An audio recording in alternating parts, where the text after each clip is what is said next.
The students at Duke University take their Blue Devil basketball seriously. They've been camping out since last Wednesday, day and night, waiting to get into the game against Carolina. Occasionally, some studying does take place, but not in the library.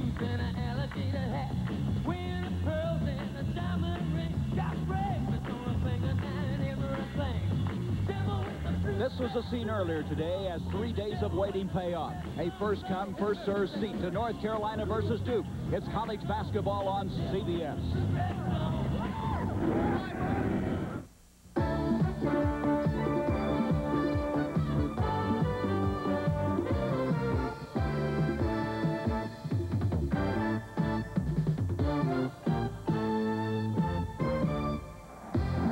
This is Cameron Indoor Stadium on the campus of Duke University, one of the toughest road games in the country. A place where the Blue Devils have won 22 in a row. And today, the second-ranked team of the country, North Carolina, comes to Durham as two schools 8 miles apart renew one of America's best rivalries. And we are located high above in the rafters in Cameron, a slice of America.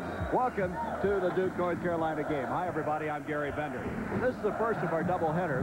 Coming up next, many of you will see Georgetown against Pittsburgh, and then some of you will see the defending national champions Louisville going against Wyoming.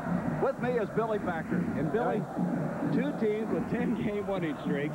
And, you know, it's amazing to me when you come to a collision course like this. Dean Smith's all concerned. I'm scoring 95 points a game, but he says that Duke defense is tough. It is tough, Gary. It's man-to-man in principle. They have Tommy Amaker that can take your point guard out of the offense, which is very helpful. And this may be a more athletic Duke team than the one that went to the Final Four last year. Well, that Duke team lost 4 starters. A lot of people thought they would struggle, but they come on very well. Now, Mike Krzyzewski said, I'm not sure we're ready for this type of game. Well, they played well against all types of competition early. But this is a special ball game, a major conference test for them. Although last year they scrimmaged against the Dawkins and the Allery, it's not the same thing to put it on the line for a major game. Only time's going to tell today. Well, there's some craziness here, but it should be quite a basketball game. From the ACC, Duke, North Carolina, coming up. CBS Sports presents college basketball. Today's game between North Carolina and Duke is sponsored by the Heartbeat of America. Today's Chevrolet. Stroh's and Stroh's Light. Now you're talking good times, and Stroh's is spoken here. And by Mr. Goodrich. No one knows your GM car better than Mr. Goodrich. No one. The muffler shop, the transmission shop, the tune-up shop. None of them has this total cost. Yesterday, Duke University announced their new head football coach, and there he is, Steve Spurrier, the former Heisman Trophy winner and a former offensive coordinator at Duke. He signed a 4-year contract to coach Duke. Now let's check the starting lineup. First, we're going to take a look at North Carolina. Hunter, a Durham native, starting in his senior year. Joe Wolf has been out 2 weeks with a back problem. Dave Popson, the 6'10" senior forward. Kenny Smith, he'll push the ball up the floor for Dean Smith's club. And Jeff Lebo, who's deadly from that three-point line. Danny Ferry at 6'10", a sophomore. He's become a primetime player. Billy King, their defensive specialist at 6'6". This is a surprise, man. Smith at 6'7" has come out of nowhere to be the starting center. Amaker, the consummate point guard. And Kevin Strickland out 2 games with a sore shoulder, back in, and we're ready to go. Both teams carry a 10-game winning streak coming in here. Duke 11-1.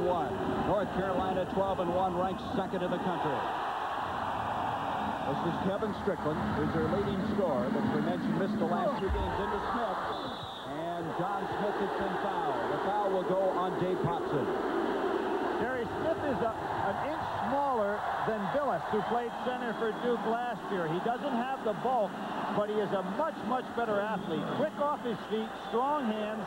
And it's incredible to think he could make such quick strides compared to last year's play. There's an out-of-bounds play that Duke runs all the time, looking for the screen inside.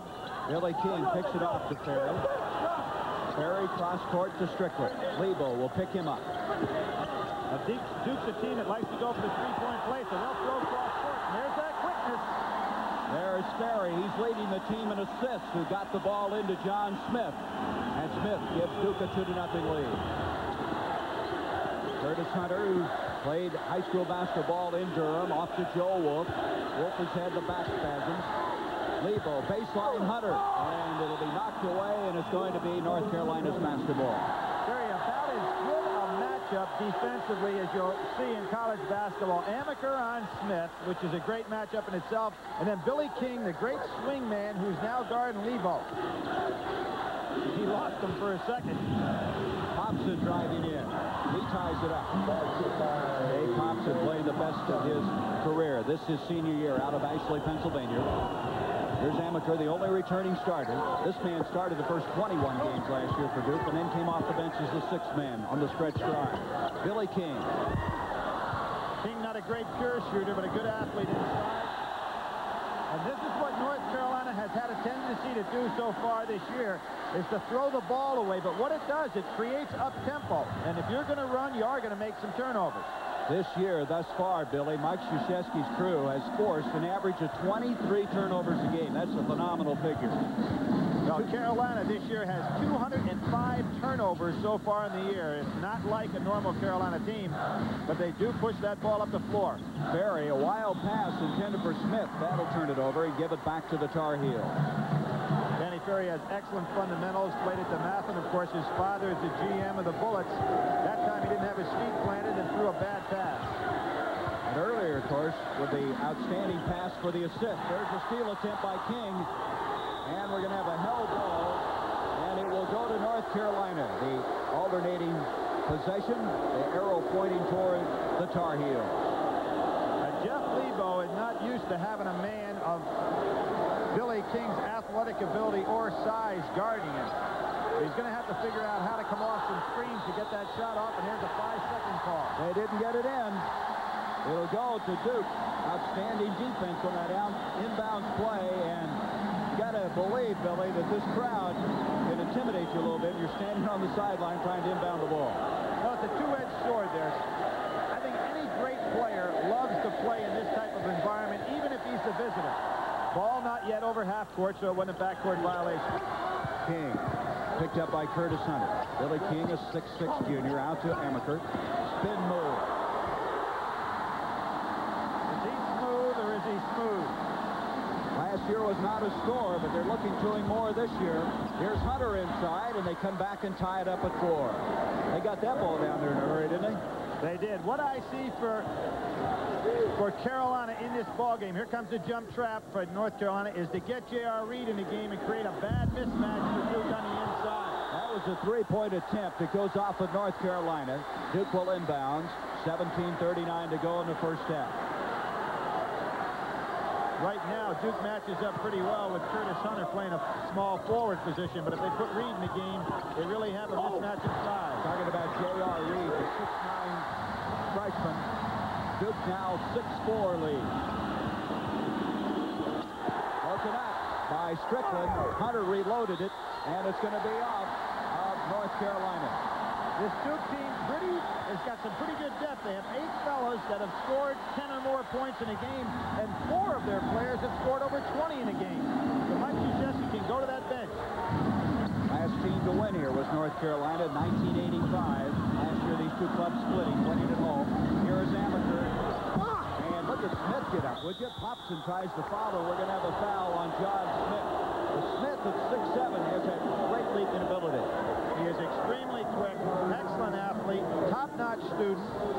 When you take in consideration last year, he played less than 100 minutes on the season, and now he's moved into the starting lineup and has been a real factor. They want him to rebound a little more. His rebound statistics only a 3 per game, but they think that will come. He's still thinking too much. Here's Kenny Smith. Bottle tip is in. Give that to Hunter, I believe. Curtis Hunter following inside. There's North Carolina in that man-to-man of their own. Amaker out to King. Pressure now from Hunter. Billy King, outstanding defensive player for Duke. They want to put him on Lebo today. Here is Smith. Smith playing with confidence. It is amazing to see the strides he's made in 1 year. And again, Gary, we go back to practicing every day against a Mark Allery. It makes you a better ball player, even if you're not getting the playing time in the game. Joe Wolf inside, and he's been fouled. Strickland picks up the foul. Well, they said about John Smith Billy, that they could tell in practice that he had more potential than his statistics of a year ago would indicate. But I don't think anybody figured he'd be starting for Duke. He's asking to come out right now. Duke using the same system that North Carolina does. He's pulling on his shirt and giving the fist. So Martin Nestle will come in and take his place just to give Smith the rest. Some of that hyperventilation early, huh? The excitement of a game. Well, he's really been putting out, and he needs a blow. Interestingly, when North Carolina instituted that rule of showing the fist, a player has the right to put himself back in the game if he takes himself out of the game. Let's see if that happens at Duke also. And here comes J.R. Reid in the game, and now that matchup problem changes. Well, Nestle's 7'2", so they counter with Reid, who's 6'9". Smith leads with 6 points, hitting 3 of 4 from the field. As Hunter sits down, Joel Wolf, an 88% free throw shooters, hit the first one. We'll try to tie it up, and it's tied up at 8. Gary, the matchup problem is not so much for Nestle. The matchup problem comes one for Strickland. The reason he's playing a forward defensively is because Billy King has to take Lebo, and there's a bad play. Ferry rushed it, couldn't connect with King. The turnover gives it to North Carolina. Nestle, by the way, the last time out in the estimation of Mike Krzyzewski, turned around the St. Joseph's game. Came in and played 14 minutes, had 10 points and 9 rebounds. And 5 fouls. So he was obviously very active on both ends. 60 minutes to go in the first half. Here is Wolf out of Kohler, Wisconsin. All-around player for Dean Smith. Lebo, the sophomore from Carlisle, into J.R. Reid. There hasn't been a player come on the scene as a freshman with size that is so compact and so well organized inside as J.R. Reid. He just knows how to utilize that space perfectly. He's a boy in a man's body right now. North Carolina with their first lead in the game. Strickland. Kevin Strickland, the junior, averaging over 14 points a game. His first 2 of the afternoon. Lebo comes back. You can see why, Billy. North Carolina's averaging 95 points a game. Exactly, and there's a case where Lebo was able to get away from King by moving the ball up the court real quick, and he's an excellent outside shooter. Amaker. Reid boxing off well inside, and Nestle over the back. Martin Nestle picking up the foul. Substitution now for Duke.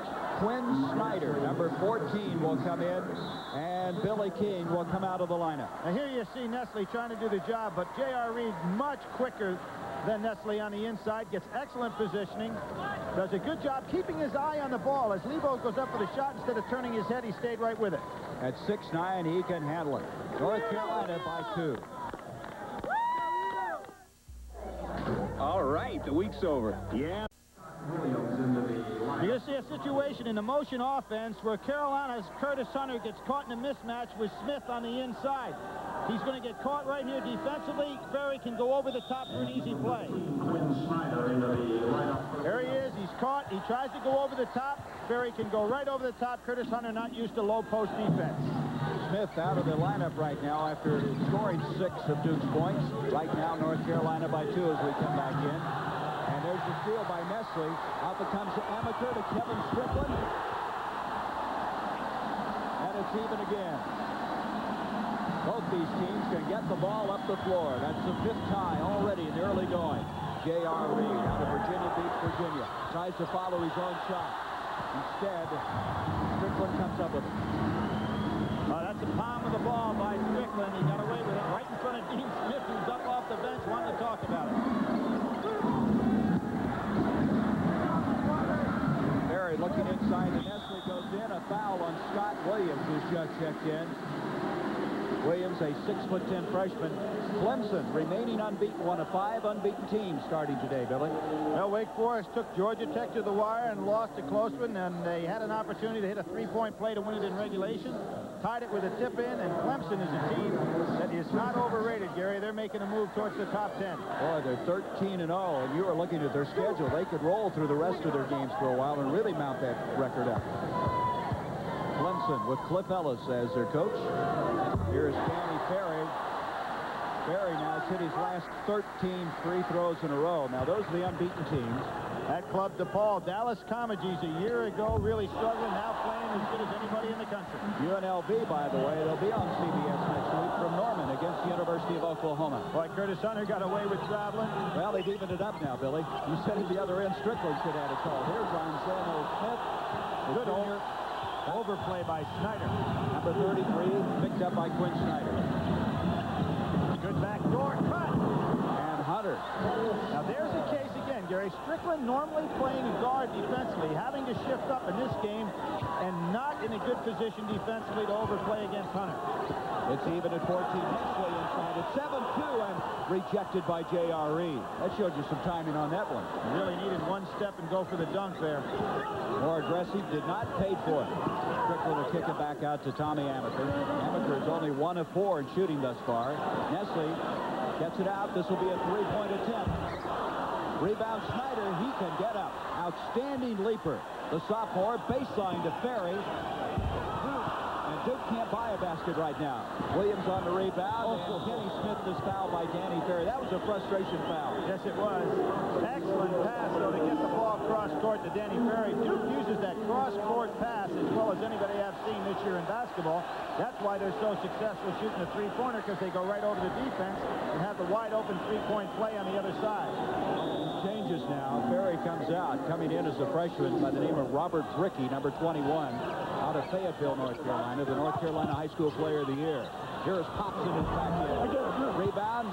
King boxed off. He saves it off to Brickey. Brickey has excellent hands. Another real good athlete. He has huge hands, Billy. Here is Amaker. Now, for people who saw Duke play during the Dawkins years, they probably wonder who Tommy Amaker is, because he never looked for his shot like he is today. Amaker now with 4. Danny Smith off to J.R. Reid. Both teams substituting liberally here in the early going of this game. Kenny Smith. Nestle fighting for it, and Brickey stepped on the baseline. It'll be North Carolina's ball. Does that show you something about his hands? Nestle, 7'2", weighs 260, and Brickey just took the ball right away from him. Smith will check back in now. Nestle will check out. Smith was the guy that got him going earlier, hitting 3 of his first 4 shots. He's giving up a lot of height against Popson. He's going to get posted up inside. Smith out to Joe Wolf. Well, they've missed this guy's all-around play. He's one of the leaders on this team, the senior. And it goes baseline. Rancino Smith tipped up. Popson over the back. They're going to wave it off. Offensive interference. Oh, he's saying he touched that ball in the hoop. Offensive interference. The basket will not count. This was a walk coming on the inside by Rancino Smith. He gets by with it. Let's see if that ball was in the cylinder. Awful close. But Popson has a big advantage now. He's got about 5 inches on Brickey. Brickey driving in. Oh! He gives Duke a 4-point lead. Remember, he's just a freshman. And he's come on and played so well. And Mike Krzyzewski just continues to reload here at Duke. Wolf outside to Lebo. Lebo trying to shake Amaker. Inside to Wolf. A foul. We have a foul on Quinn Snyder reaching in. Trying to help. The pace of this game is really frantic. Well, it's like the whole atmosphere, though, Billy. You come in here and it's frantic the minute you step into Cameron. The students, I think, precipitate a lot of that, and it's got to affect you when you're on the floor. You played here. You know what it's like. It really is a great environment for basketball. Gary, I was talking about those three-point plays. Both of these teams like to use the three-pointer. Carolina so far this year taken 102 three-pointers, and Duke 140. Mike Krzyzewski said we would have used the three-point range shot whether they had instituted the rule or not, because he believes in it in his offense. Joe Wolf now with 3 points. Kind of an unrated, spectacular player for this North Carolina team. Brickey comes down with it. 18-15 in favor of Duke. Inside, 12 minutes left in the first half. And straight man-to-man. J.R. Reid trying to play a little one-man zone in there against Smith. That was Popson hanging on to Brickey, so Dave Popson picks up the foul. That will be his 2nd foul. 3rd team foul against North Carolina. 11:42 to go. What an atmosphere. What a game.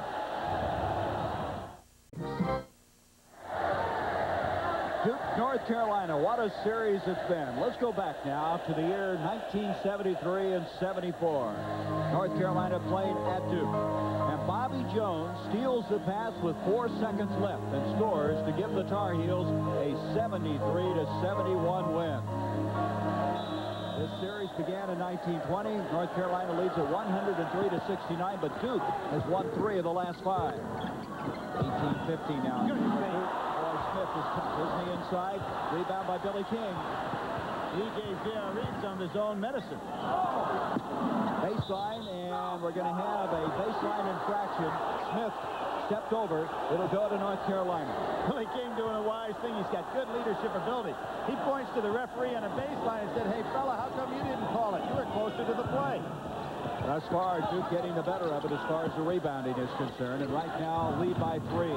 Steve Bucknall in the ball game had a good game against Maryland the other night. Bucknall, a sophomore out of London, England, and it's on the floor. Reid comes out of there with it, and he's going to have 3 seconds in the lane called against him.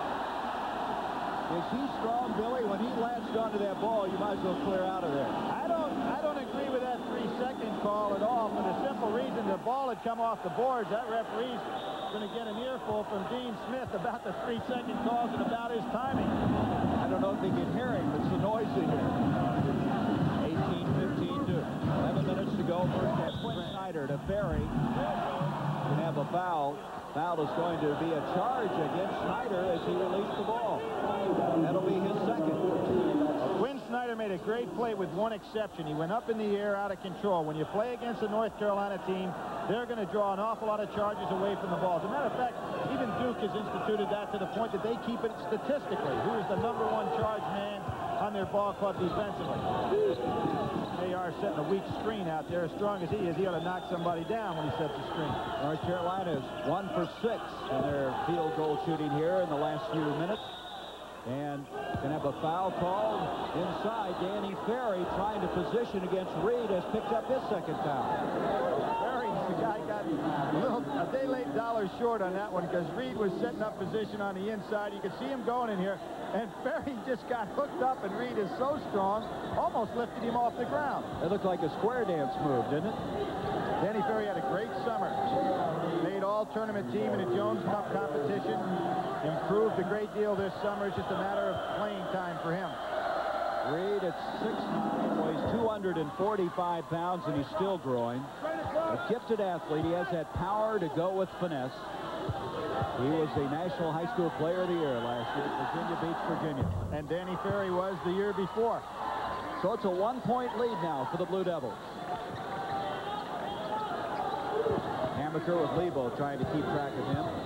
Jerry, one of the things I think both of these clubs are going to have to do in this game because of the frantic pace, neither one has been very smooth in their half-court offense. There's another example. They've got to beat this press and then pull the ball back out and start looking at what the defense is giving them.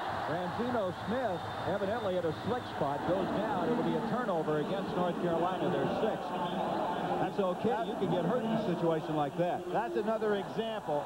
There's no reason for Ranzino Smith to force the ball down the corner. Neither team has allowed themselves to get in their half-court pattern. We're not even pushing a 45-second clock at all in this game. Well, I think, Billy, it shows again how young this Duke team is. They lost 4 starters, and, of course, Dean Smith will tell you, we're playing freshmen, too. We've got Reid, who's playing a considerable amount of time, along with Williams, and a little unsteady here. Of course, the defense putting a lot of pressure on them, too. Strickland can make that jumper. Here's Strickland, and look at it. Reid ripped that one down. Think maybe he's got some authority. Here's Bucknall. Out it comes Lebo. He loves that three-pointer, and there it is. Doesn't go. Bucknall inside, and he's going to be fouled. The basket, no, they're going to say he walked with the ball. Traveling on Bucknall. There was an excellent case. We'll see Strickland going inside. He probably had the jumper there instead of taking it in traffic, but there's the two-handed Wesley Unseld type rebound. 2 hands on it.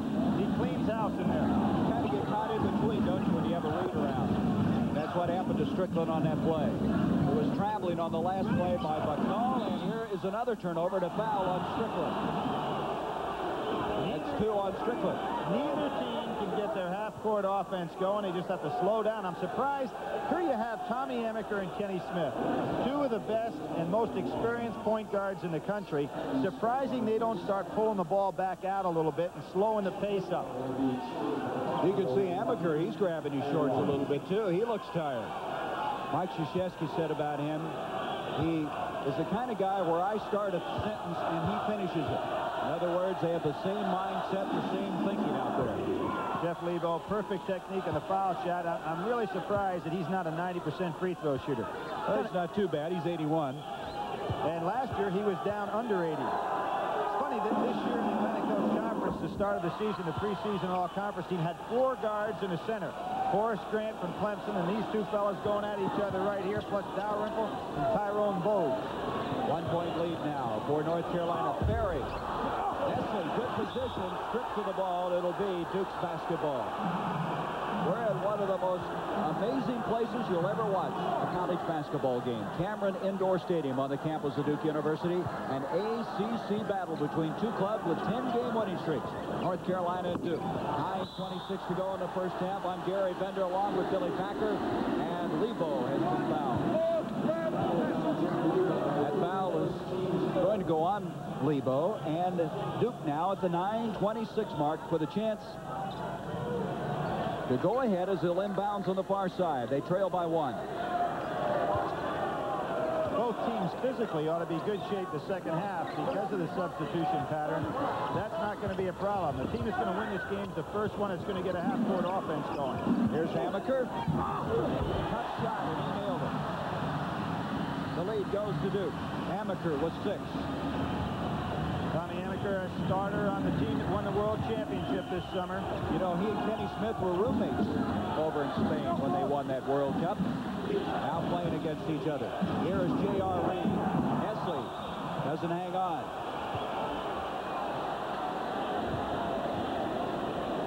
Here we see that battling on the inside. Nestle gets caught with a pick and then just says, Lebo, out of my way.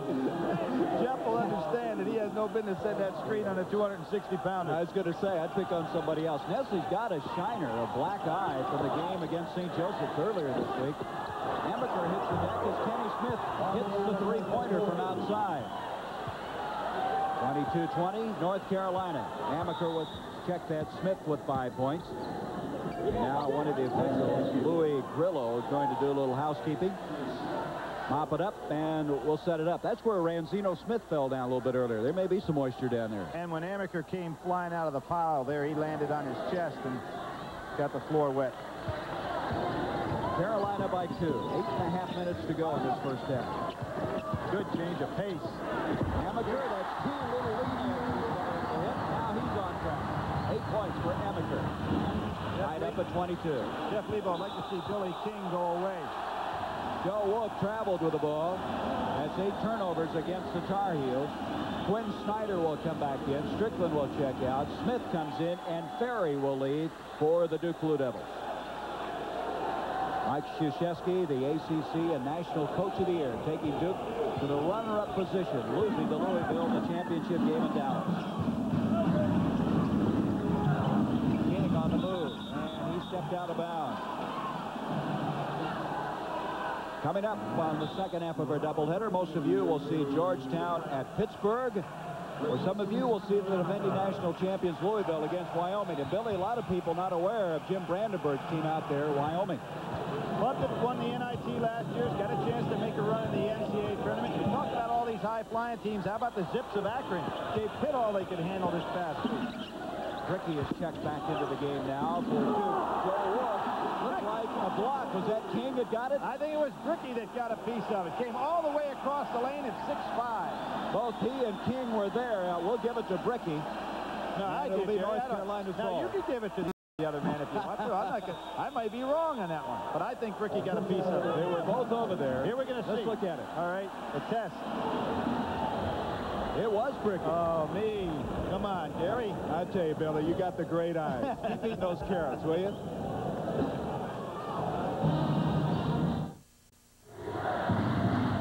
Billy, there's been a lot of controversy about the three-point shot, but the ACC used to even have it in closer in 82 and 83. In 82, 83, for those who have better eyes than you, Gary, they wouldn't have to draw this line, but for those that can't see, this was the line.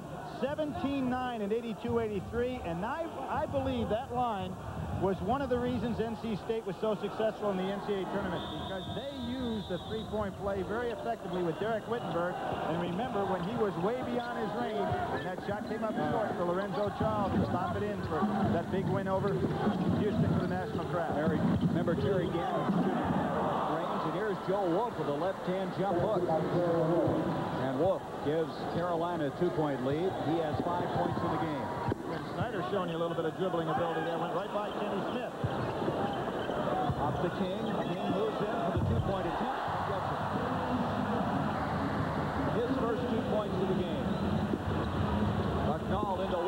Wolf is hit in the eye, and we're going to have a foul. A late whistle that time. Boy, it looked like John Smith came across and made a good defensive play. Dean Smith is really working up a frenzy here. Smith with his second foul. Wolf, coming back off of that back problem, took a pretty good shot, but I'm with you, Billy. I thought it was one of those no harm, no foul. Well, it's warm in here. Well, you know, he used to be accused back in the old Carolina Carmichael Auditorium of turning the heat up. I believe Duke's turning the tables on him a little bit. Remember what Billy Tubbs did to Georgia Tech a few years ago? You think when Vegas comes out to Oklahoma next week that he won't have that gym up at about 200 degrees? Like a sauna down. Here is Wolf hitting the free throw, giving Carolina the 1-point lead. J.R. Reid will come back into the game. Dave Hobson will exit. 7:21 to go in this first half. Fast-paced game. If you notice Dean Smith's substitution pattern, he has a tendency in the first half to use a lot of people, have a lot of weird combinations in the game at a given time. In the second half, he usually settles down to the lineup that he feels is most effective and goes with them for the first 10, 12 minutes of that half. Good steal. Bucknall on the steal to Ranzino Smith. It's going to be a foul. It's going to go on Quinn Snyder. That'll be his third, so he's in foul difficulty with still over 7 minutes to go in this first half. Snyder had started the last 2 games for Duke, had a career high of 19 points, then came back with a 17-point game, waiting for Kevin Strickland to return. That's a foul that really helped Duke because Carolina had an easy 2-point layup. North Carolina, who has just been superb in free throw shooting. They've led the ACC the last 4 years. Now 9 of 10 for the day. That's one thing, Billy. When you watch Dean Smith, as you see now coming into the ball game, Abdelnaby, Ala Abdelnaby, a freshman at 6'10" who comes in. The thing about Dean Smith, they really work on the free throw shooting. And that's the reason they're so effective. Abdelnaby was the leading player in the state of New Jersey last year. Incredible stats, 28 points a game, about 14 rebounds, 9 block shots a game. McDonald's All-American. You can see how good their program is here when he sits on the bench as a freshman. Biggest lead of the game now for North Carolina by 4. Abdelnaby, by the way, is a native of Egypt. Driving in is King. Finger roll, and the foul's going to go on J.R. Reid. Billy King's been able to get that baseline drive. Now, North Carolina forces you to go baseline an awful lot. They just are not getting over there from the weak side like they normally do to prevent you from getting that layup. Reid's first foul, 15 foul now against North Carolina. As a matter of fact, normally, that is one of North Carolina's strengths. They force you to the baseline, and then they come over from the weak side and get that little trap. Everybody slides on down, so you have no pass out, and you really get caught in a bad double-team situation. Reid was a little slow getting there. King is a very poor free throw shooter, shooting 54%. He has picked it up from a year ago when he shot only 47%. Hobson comes into the game now. Bucknall has checked out with 7 minutes to go in the first half. King used to let this free throw shooting affect the rest of his game, but Mike Krzyzewski said he's gotten over that now. Hey, his stroke looks a lot better, Gary. Yeah, it does. He used to throw up some real bricks a year ago. That looked like a pretty good stroke. 28-25, Carolina. Wolf. Gets it into Hobson. Back to Joe Wolf. Little 2-man game, inside-outside. Nice playing by the 2 experienced seniors. Wolf with 9 points. You can see why Dean Smith wanted him back in the lineup. This is the toughest lineup for the matchup problems for Duke because they have 6'10", 6'10", 6'10" across that front line. Danny Ferry goes up against Wolf. Reid rips it out of there. Up to Kenny Smith. Smith, 3-point attempt. Rebound by Amaker. Maybe took a shot a little too quick there, Billy. Yeah, I believe so, because he had Reid running down the middle. Attempting one. Rebound by Ranzino Smith. Smith and 80 but Chapel Hill. Up to Smith. And it's not going to make the connection, and Amaker will come the other way. Here to make the point again. Neither team settling down in their half-court offense. Reid with the rejection. Pops it on the retrieve. And when you do this, you have a very bad chance to get good offensive rebounds. Here we see it again. When a guy takes a shot that you're not ready for, you're very seldom in a position to go for offensive rebounds, and that's what's happening. It's one and done for both teams. Reid is tired. He's exhausted. He has to come out. I don't know if they got his attention. Here he comes now. He couldn't track that ball down. Smith overthrew him, and he just didn't have any energy to get there. Well, he went 90 feet 3 times in a row. And when you weigh that, 245 pounds, that's a lot of beef, isn't it, to move up and down the floor. 5-point lead now for North Carolina. Smith looking active inside. And Scott Williams is checked in, number 42. There he is. Smith. And we have a blocking foul against North Carolina. And getting up with that foul is going to be Hunter. NFC Championship game tomorrow, Billy. The question is, can the Giants, for the third time this year, defeat the Washington Redskins? Now, I asked you a week ago who you liked. Have you thought about it in a week's time, who you were going to pick in this game? Now, you know why? I want the Giants to win. You know why? No. I want to see Mayor Koch make that decision as to whether or not they have the Ticker Tape Parade. One of the toughest political decisions of all time. So my reasons are weird, but they are interesting. I tell you what, you're not weird, Billy. Just interesting. Smith at the line. Now, Smith got inside, Billy. That's what they were doing effectively at the start of the game. Let's go back to that, maybe. Were you ever in Hohokus, New Jersey? That's where I heard they're going to have the parade. Where is that? Hohokus, New Jersey. Not familiar with that one. 3-point lead. 3-point attempt by Smith. Popson on the follow. Dave Popson has improved with that half hook of his. He's up to about 225 now, started out in college at 185, so he's really worked to put himself in position to be an outstanding collegiate player. Playing the best of his career. Playing smarter in the estimation of Dean Smith. There's the scramble defense by North Carolina. 2 men jumping, 3 men playing back in a little zone. Ferry, an excellent passer. Bricky inside, and I'll tell you, Bricky, an aggressive catch, but couldn't get the ball to go down as Scott Williams has the rebound. That pass really wasn't for Bricky, but he actually stole it from a teammate. Here's Scott Williams out of Heights, California, and he commits the foul over the back. Williams was the guy that UCLA wanted so badly, and when he ended up going to North Carolina, Walt Hazard, the coach of the Bruins, threatened to cancel the series with North Carolina. He was so upset that he lost this prospect. I think Walt was just talking there. He enjoys putting it on the line. I admire him for putting his team on the line this year. He came east, played against 2 teams that everybody now recognizes as being really tough, particularly when he had to go down and play McGonigal Hall against Temple, and then went back out, and it probably hurt him in the Pac-10 because he took those 2 losses, went all the way across the country, lost to Washington State and Washington.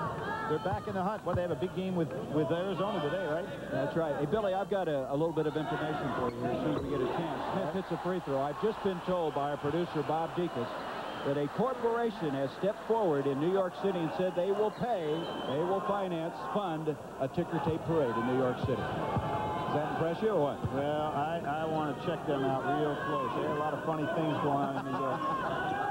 Mayor must have got to somebody. Smith hits them both. He has 10 points. 3-point lead for the Tar Heels.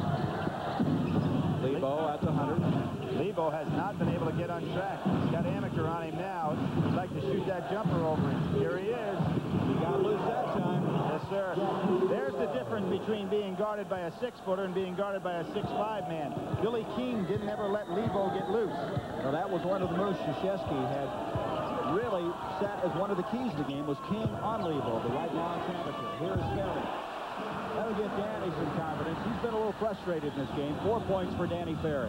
Boy, does North Carolina fire that ball up quickly. That is some move. J.R. Reid, what touch for a big man. Well, you know, I've been talking about settling down the half-court offense.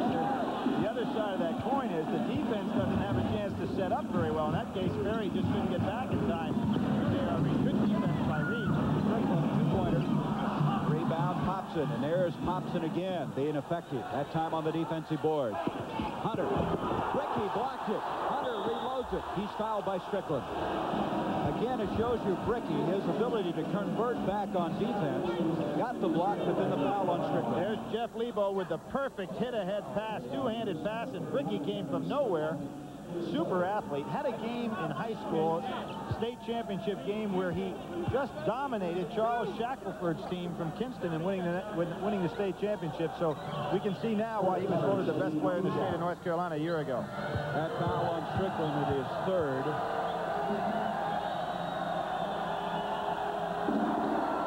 Hunter now with 5 points in the game to go with 3 rebounds. Curtis, of course, from Durham, North Carolina.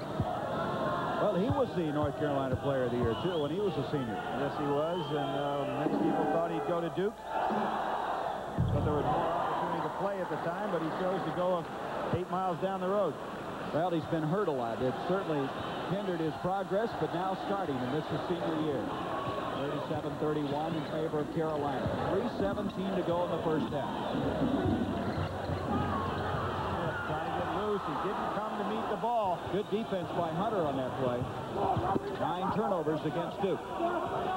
There's JR, and look at, he wants that position. I think Ferry was lucky on that play. He made the contact initially, and JR's Powers just brushed him aside. That's 2 fouls on Reid. Earlier, you remember, Ferry had a similar play and a foul called on him. Now we're going to see JR's got position. There's Ferry. Oh. Ferry's coming over and creating the problem.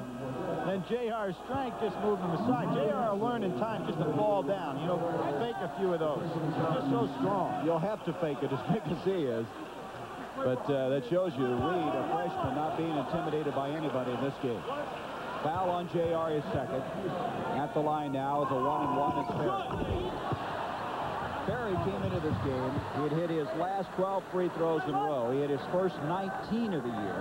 And for the season, shooting 89% from the line. You know his dad, Bob Ferry, probably spent a few hours with him on that free throw line. There's JR, another one of those unsold rebounds. 37-32 Carolina. Williams inside, and he is fouled. Scott Williams, a lot of people, Billy, think he could be a very similar player to Brad Daugherty, kind of physically built the same way. I think he's a better athlete than Brad Daugherty. John Thompson really was impressed with him at the National Sports Festival and felt that he was as impressive a young big player that he had seen, and really, you know what John's looking at those young guys for that Olympic team. He may progress well enough to be in that position. We'll just have to see. He has not had the playing time so far to show that he's of that caliber. Many people felt he was the best prospect on the West Coast. He misses both free throws, however. 5-point lead now for Carolina. Inside 3 minutes to go in the first half. Great crossover dribble by Tommy Amaker. There's JR. Reid, and half of it is claimed by Ferry, and it will go to Duke on the alternating hell ball rule. We're going to have a break. 2:43 to go. Typical ACC basketball with North Carolina leading.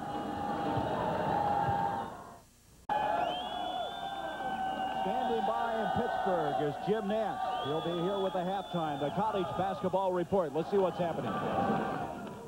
All right, thank you very much, Gary. We are in Pittsburgh, and coming up on the college basketball report, we'll have the latest on David Robinson of Navy. We'll also examine the problems at Louisville. A year ago, they won the national championship. The Cardinals did. Now they're struggling to stay above 500. We'll also go out to Indiana to meet one of the most sought-after high school basketball players in the country. He's only in the 9th grade. That's coming up on the college basketball report. Right now, let's go back to Gary and Billy. Jim, thank you. We have 2:43 left here. Billy, you know that player they're talking about, Damon Bailey, didn't Bobby Knight go see him when he was in 7th grade?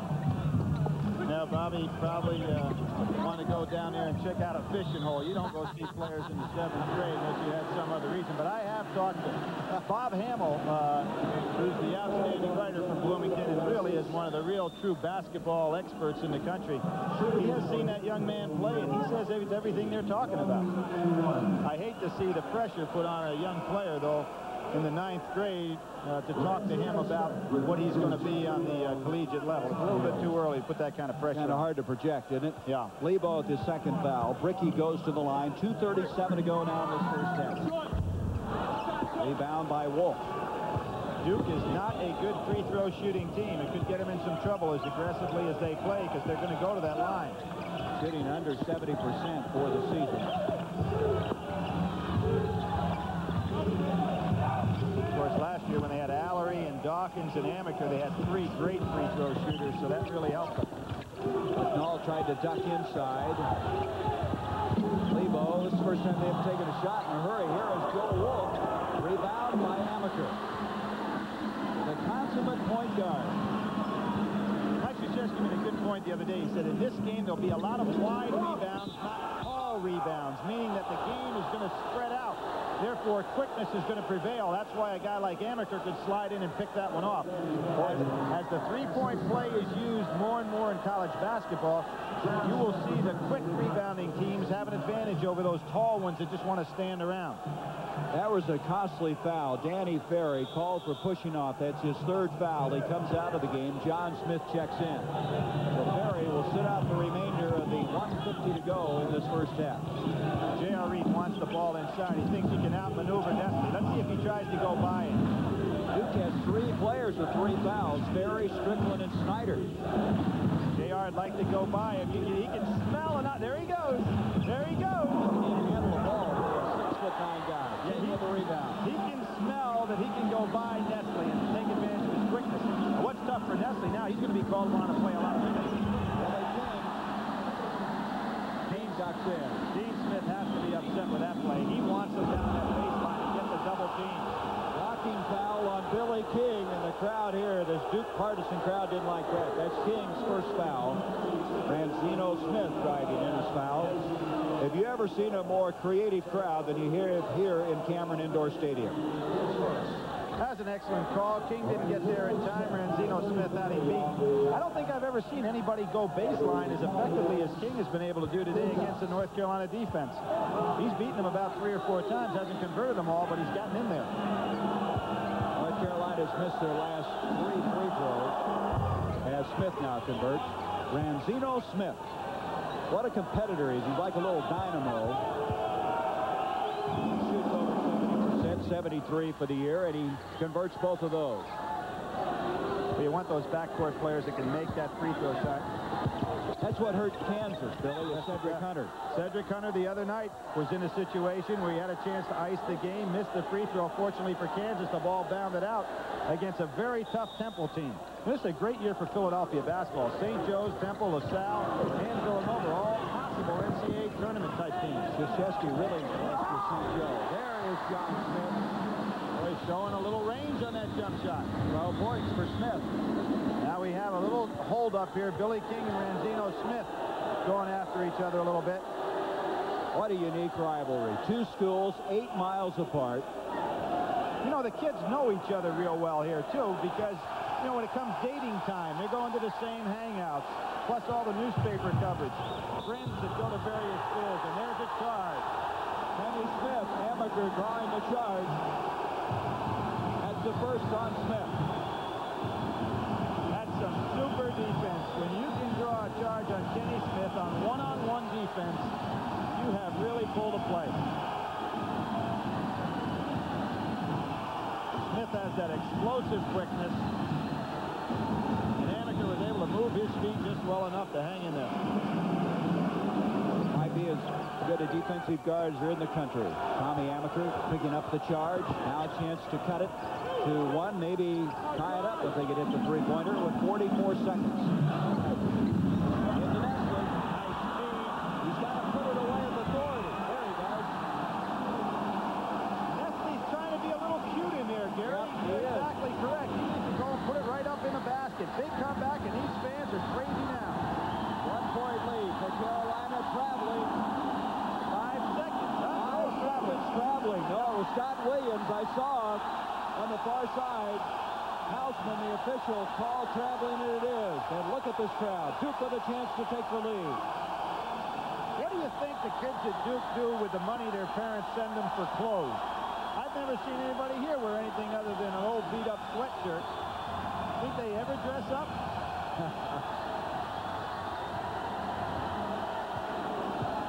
You see the time left in the first half. Duke with a chance to take the halftime lead.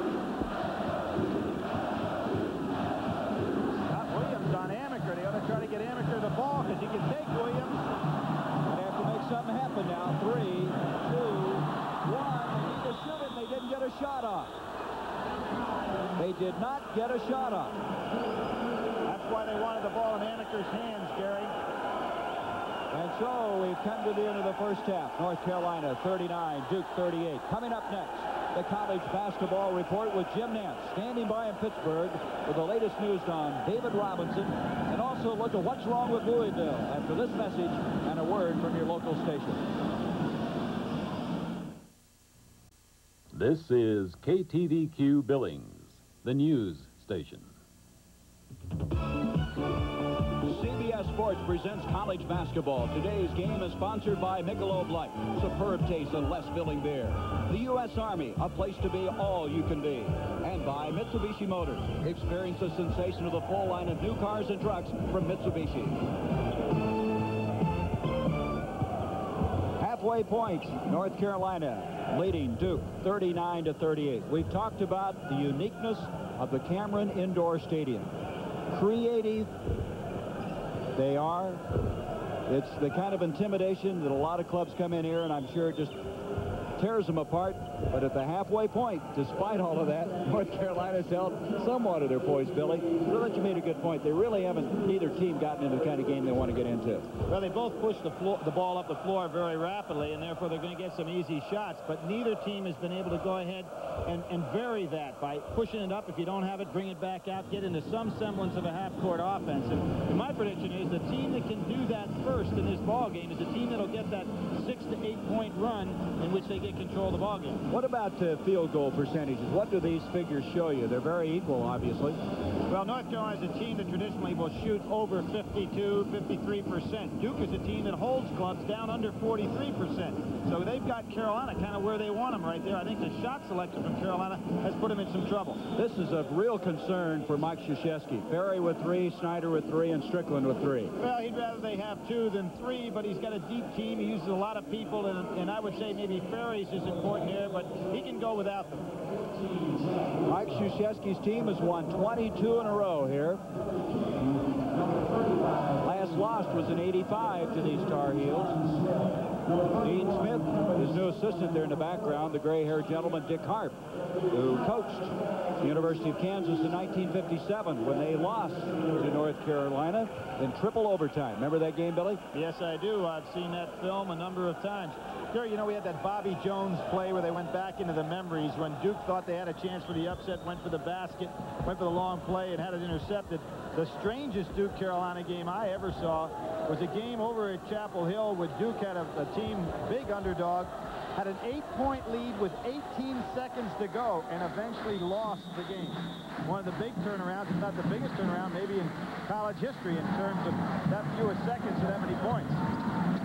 Kenny Smith, along with Hopkins, Lebo, Wolf, and Hunter, the same 5 that opened the ball game. Up it comes to Smith, who had 12 points, now with 14. High man on the floor, and Duke has the lead. Billy King made that play by being patient on the break. Good running by Smith.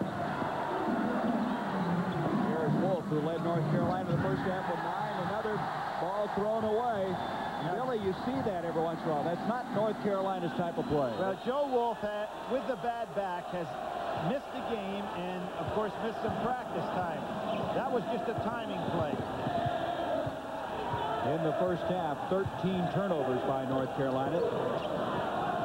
40-39 Duke. Ferry has the open shot. He has range to step out and shoot it. Got to respect him, don't they? 7 points.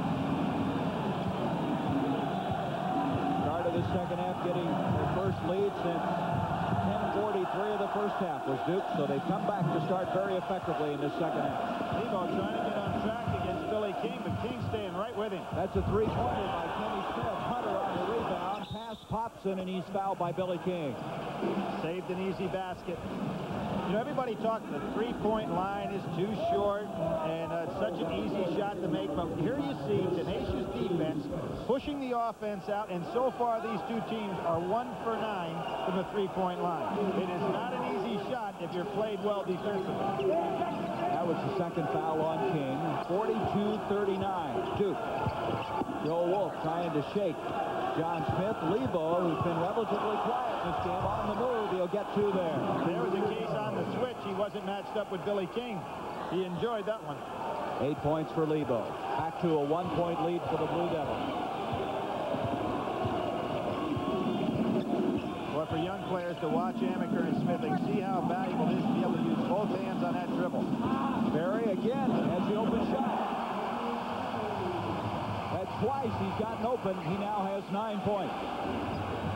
44-41 Duke. Reach around by Ferry.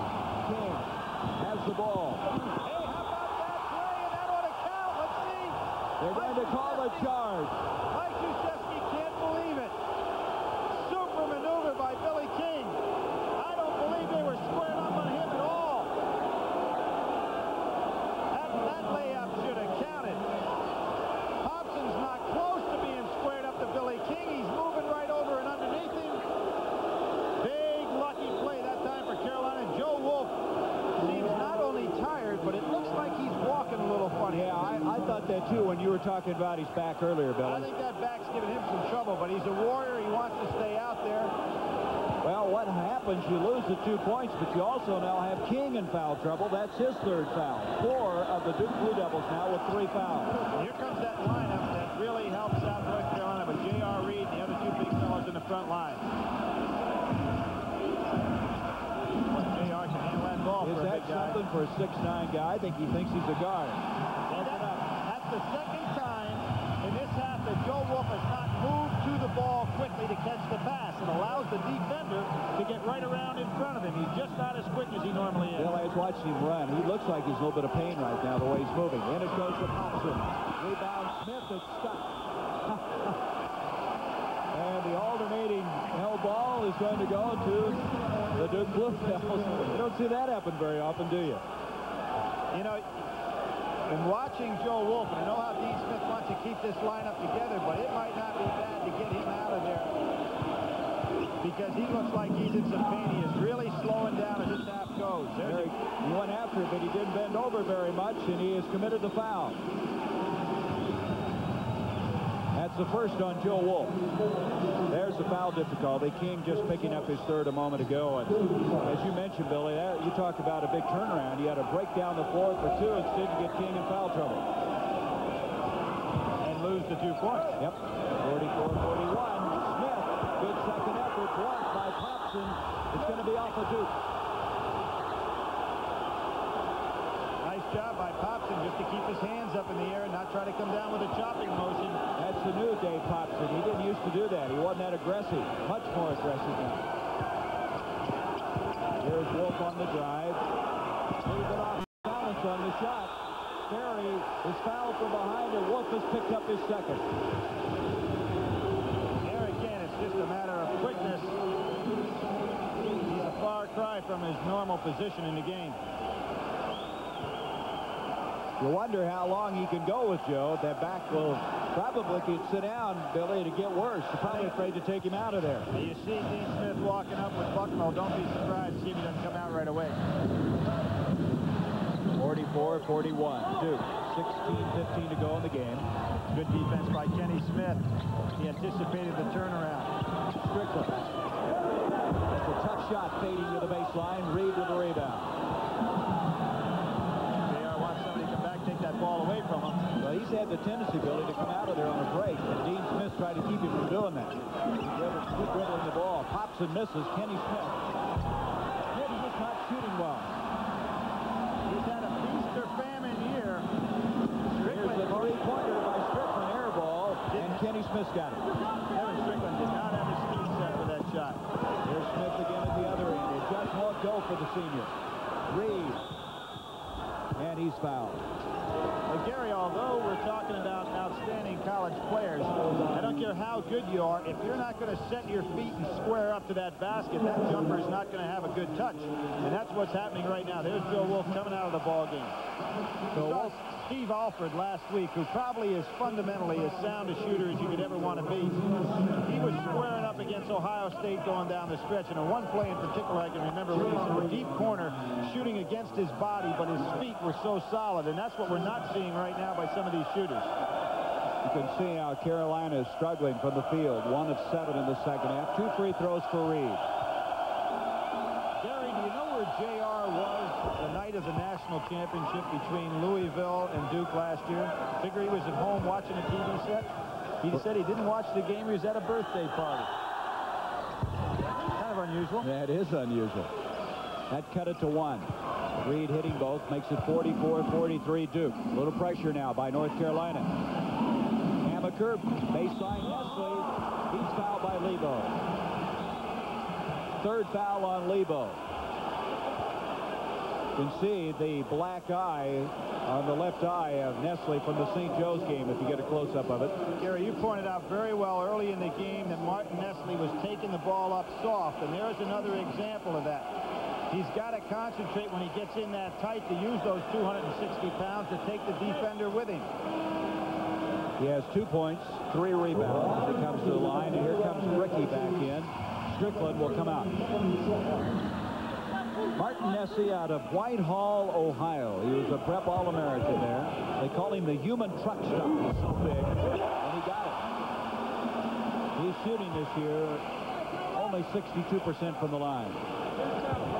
He's under a dietitian's care to keep that weight down, and that's what brought on injuries, in the opinion of Mike Krzyzewski. 2-point lead for Duke.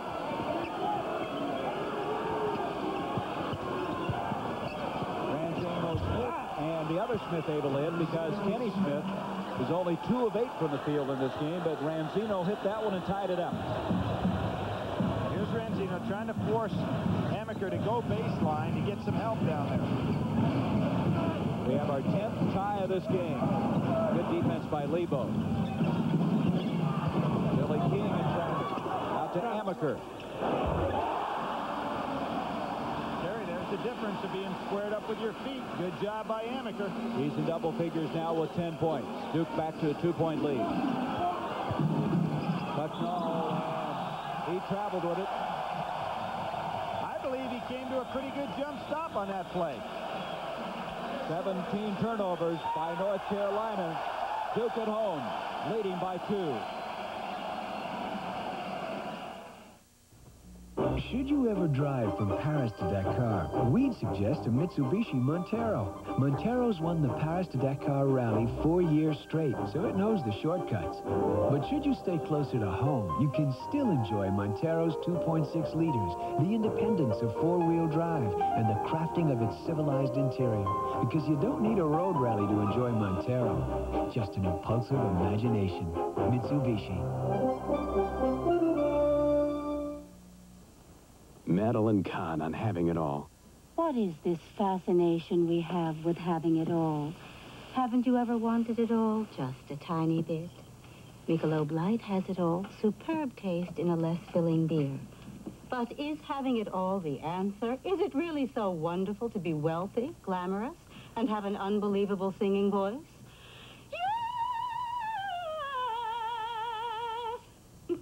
Michelob Light. You can have it all. Apache. There's nothing hotter in the air or on the ground for Jack Holt, Army crew chief.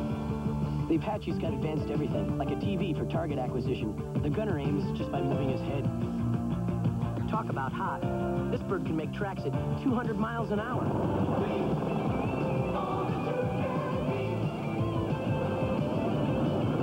Now that's cool. No, that's hot.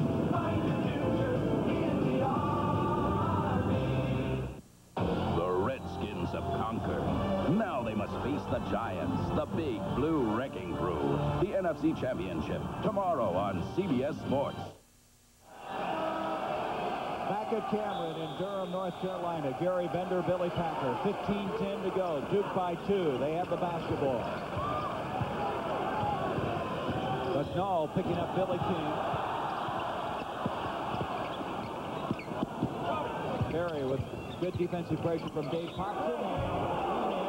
It's going to be a foul on Popson. That's his 3rd personal foul.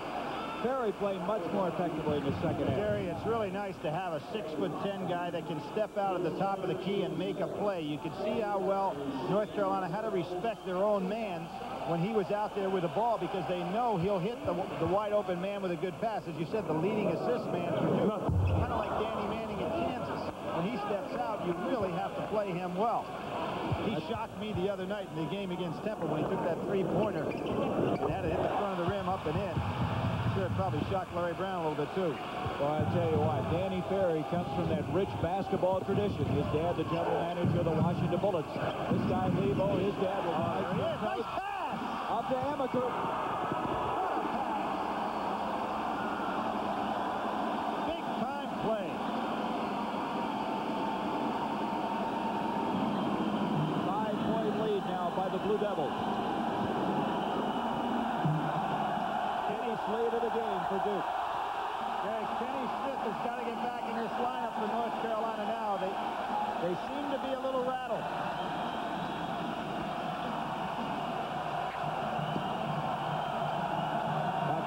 Picked up aggressively by Bricky. Dean Smith trying to get him to rotate it around. See, there's nobody really running the offense now. Well, you've got a sophomore and a junior, and this sophomore running the team as Lebo hits it. He has 10 points. Kenny Smith just got up off the bench. Yeah, I think maybe they heard you, Billy. Yeah. Duke by 3. Ferry playing a lot more confidence in the second half. Amaker, nice move to shake loose. Rebound, Ranzino Smith. Good block out by Ranzino Smith because he had Bricky right behind him. Model screen on the floor. Lebo doesn't get it. Amaker, there's that rebound you're talking about that comes outside. He's going to take it. Charges. Oh, I don't believe that call. I do not believe that call. That's 2 of them. There is no way this is a charge. No way. Ranzino Smith wasn't even there yet when Amaker left the ground.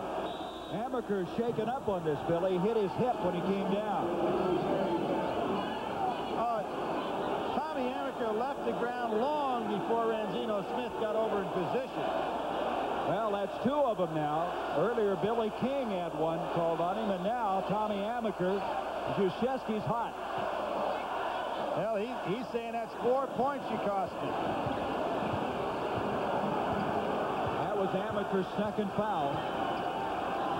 13:26 to go. Joe Wolf back in down. Let's see how he maneuvers now, sitting on that bench with that back tightened up at all. Ranzino Smith, and that's going to be a foul on Bricky. Bricky tangled up with him. Got his feet locked up. That'll be Bricky's second foul of the game. 15 foul against the Duke Blue Devils. 50-47 in favor of Duke. Amaker's coming out, Billy, and he's limping. He's in pain. When he hit the floor, you can see holding his backside there. He's in real pain, and they're going to look him over. Well, this could really hurt Duke because you want him on the floor at this time. Now, this means Quinn Snyder has got to be the guy that's going to be called upon to do most of the ball handling. Snyder has played in place of Strickland, but it's a different situation replacing Strickland, right? When he goes in for Strickland, he goes in at the shooting guard, the second guard. Now he's going to have to go in as the ball handler. Amaker comes out with 12 points. 50-47 Duke. Kenny Smith blocked by Snyder, and McNall is fouled. Martin Nestle got a piece of it. Well, that shows you the jumping ability of Snyder. 13:08 to go here at the Cameron Indoor Stadium on Duke University's campus. An ACC battle between 2 clubs with 10-game winning streaks. And right now, Duke leads it by 3, 50-47. I'm Gary Bender along with Billy Packer as Steve Bucknall, sophomore from London, England, will shoot a free throw. He'll shoot 2. Substitution, Bricky comes out of the ball game. You know, Gary, winning a game in a tight conference like this on the road can be very valuable, obviously, in the conference standing. Watching the SEC this year, it's been incredible how the visitor has been able to win. Kentucky beaten twice at home. Alabama beaten. Auburn beaten. Georgia, Tennessee, LSU, all have been beaten on the road, at home court. Dive by King. Billy King was 7. Joe Wolf with a double pump on Smith. He got it, and he's fouled by Smith. That's a great shot by Joe Wolf. He's really good down around that baseline anyway. He doesn't do anything spectacular, does he, Billy? He just does it well, that being Joe Wolf. Chance now for a 3-point play. I'd say Joe Wolf's probably a first-round draft choice, late in the first round. How many teams can afford to have a guy miss a game that's a first-round draft choice and not be hurt? He nails that. Wolf, as Dean Smith said, we depend on it. His brother, of course, played for the University of North Carolina. Had another brother played college basketball also. Brother was Jeff. There's a traveling call on Duke. That was Wolf that precipitated that. Joe Wolf did a good job. Near the conclusion of today's CBS Sports NCAA basketball broadcast, Billy Packer and I will be selecting a Chevrolet Most Valuable Player of the Game from each team. And Chevrolet donates a $1,000 scholarship to the General Scholarship Fund of each school. 12:39 to go. Duke leads it by 2.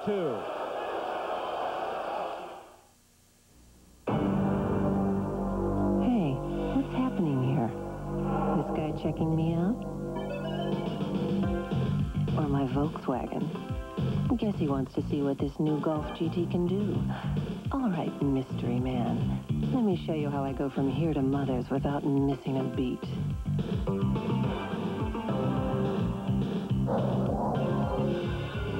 Men, they never stick around. Back when this old tractor and I were kids, Pennzoil came in a can, and 5W30 and 10W30 motor oils didn't even exist. Now, they are recommended not only by GM, Ford, and Chrysler, but by Nissan, Toyota, and Honda for their small engines. Use Pennzoil 5W30 for winter, 10W30 for summer. For small engine protection, my old pal and I recommend it.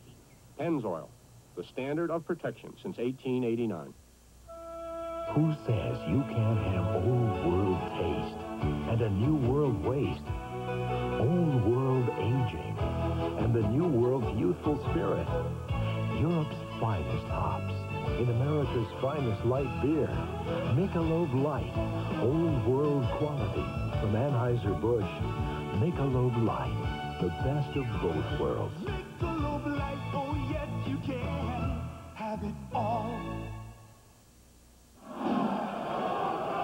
Here we're going to see some great defense by Amaker and Danny Ferry. Ferry's going to come out in the overplay situation, cut off the ball, and then Amaker's going to release. Ferry's going to hit him with a pass down the court. All right, we come back with 12:39 to go. North Carolina inbound. Granzino Smith, Wolf, J.R. Reid, Kenny Smith, who is 2 of 9 from the field, missed his last 5 shots is in the game, along with Bucknall.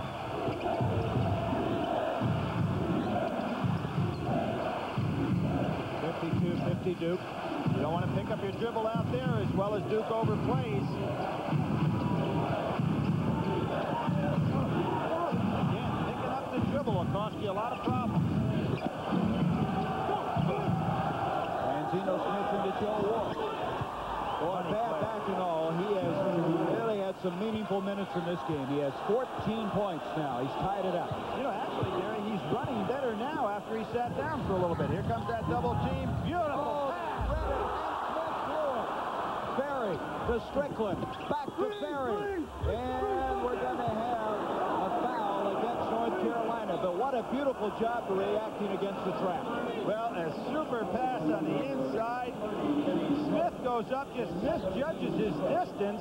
Danny Ferry makes a nice pass. Good reaction by Joe Wolf to get back and help with Bucknell.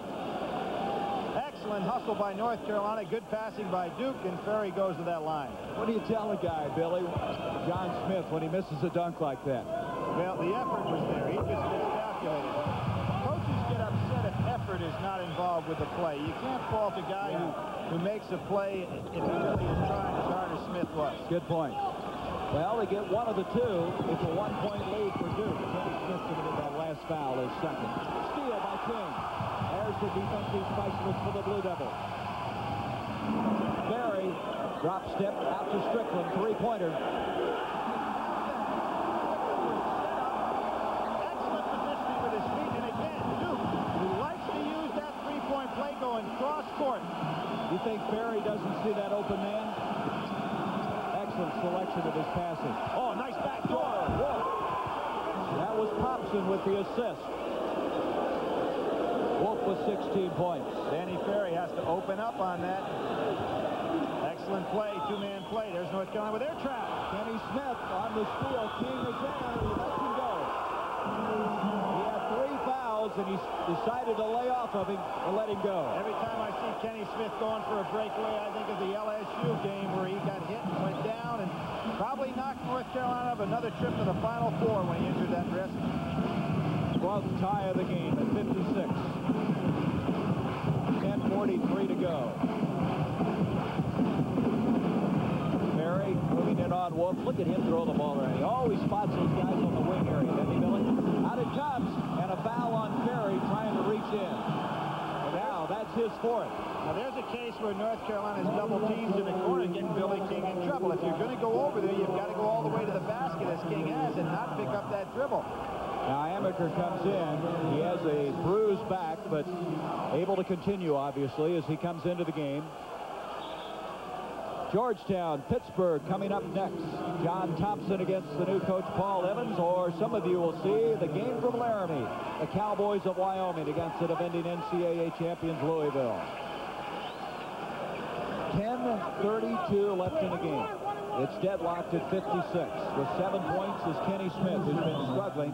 Interestingly enough, Billy, he does not have an assist in this game, which is really interesting because both Kenny Smith and Tommy Amaker have over 600 assists in their career. Only 2 other guys in the history of this league, Phil Ford and Sidney Lowe, have over 600 assists. Duke thinking he traveled with the ball. No whistle. Curtis Hunter on the rebound. He'll reload it. Out it comes to Kenny Smith. Here's Scott Williams, who's checked in. There are going to be some sore bodies when this game's over, boy. Non-contact sport, right? Curtis Hunter changed his shot. Ricky was there, and a follow inside by Scott Williams. Well, that's getting some help for the bench, isn't it? North Carolina by 2. Good overplay by Lebo. Almost picked that one off. Into Nestle, rather. Martin Nestle can't get it. Ricky comes up with it. Ricky keeps it alive. Lebo's out of there with it. He almost lost the handle, and he did. He traveled with it. Dragged his feet before he could get rid of the basketball. Well, if you're going to score over 95 points a game, you are going to turn the ball over some. The selection of the pass was good. It just couldn't execute it. Danny Ferry picking up his 4th. So Ferry on the bench, as you see coming in now, John Smith. He was out there for a brief time, as Billy King will sit down for a while. 58-56 North Carolina, 9.5 minutes to go in the game. Shows you how valuable Martin Nestle is to this ball club. With Ferry out of there in foul trouble, you've got a man who can go in and give you that 8 or 10 minutes. And for the first time today, Carolina goes in a 1-3-1 zone. Snyder tried a three-pointer that time. Lebo on the rebound. There's Amaker trying to steal. Kenny Smith with three-pointer. Oh, big shot. For a guy that hasn't been shooting well, he took a courageous shot there. Here's a strong timeout by Mike Krzyzewski. He realized that defense changed. He's got to get his club organized. And so the score at the 9:19 mark, 61-56. North Carolina will return to Cameron Indoor Stadium after this word from your local station. This is CBS. Injuries don't always happen during doctor's office hours, but at the Doctor's Walk-In Clinic, you don't have to wait for prompt medical attention. See the doctor and be on your way. For sports or on-the-job injuries, colds and flu, blood sugar, cholesterol, pregnancy tests, or x-rays, whether you walk in like this or like this. Remember the Doctor's Walk-In Clinic, open till 8, 7 days a week. Conveniently located medical care when you need it. You've got a lot going for you at Salover Honda today. Our first Honda hatchback sale. Save over $1,000 on selected new 1987 Honda hatchbacks. Save on Accord, Civic, CRX. And check out all the Hondas on our lot today. The largest selection in Salover Honda's history. Lease it, buy it, save today at Salover Honda's hatchback sale. Honda, #1 in customer satisfaction. Salover Honda, downtown Billings, 1830 4th Avenue North. CBS Sports presents college basketball. Today's game is sponsored by Quaker State Motor Oil. When car-carrying people reach for the best, they reach for Quaker State Motor Oil. The 1987 German-engineered Volkswagens and your Volkswagen dealers. And by Atra Plus from Gillette, the essence of shaving. North Carolina with 9 unanswered points.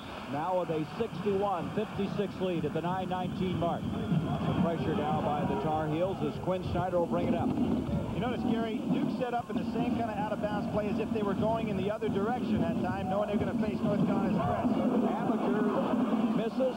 Martin Nestle is fouled by Scott Williams. That's the third foul on Scott Williams. Nestle doing the job in there for the couple of minutes he's asked to play. It's not pretty, is it, Billy, but it can be fairly effective. Well, he's a big body. He takes up a lot of room. And he has been pretty effective going to the foul line in recent games. Williams sits down. J.R. Reid comes in. Williams with the third foul. Nestle at the line. 3 points, 1 of 2 from the stripe thus far. Boy, that three-point play, remember that one, Billy. That could have been a big, big point. A big play basket in this basketball game. Well, we've had 2 situations where they've taken the ball the length of the court. Got called for charging. When it went in there, they would have also been on the line. Yep. 61-57. Less than 9 to go now.